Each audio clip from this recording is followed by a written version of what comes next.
Halo sahabat kreatif, berjumpa kembali bersama saya Udeng Pawana dalam Kreasi Arsi Tutorial. Dan pada kesempatan kali ini saya akan berbagi cara mudah membuat hantaran pernikahan dari bahan kain menjadi bentuk ayam. Hantaran bentuk ayam kali ini berbeda dengan video saya sebelumnya karena ada beberapa modifikasi.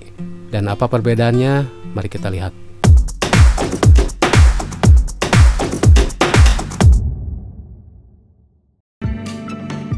Bagi sahabat yang baru berkunjung di channel ini, saya sarankan untuk klik like, subscribe, dan tekan tombol lonceng agar ada pemberitahuan saat saya mengupload video tutorial terbaru. Mari kita mulai.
Baiklah sahabat kreatif, demikian tutorial saya kali ini, semoga bermanfaat.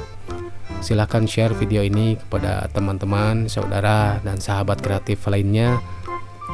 Dan jika ada saran atau pertanyaan, silahkan ketik di kolom komentar. Jangan lupa subscribe. Selamat berkarya. Sampai jumpa di video tutorial selanjutnya. Salam kreasi.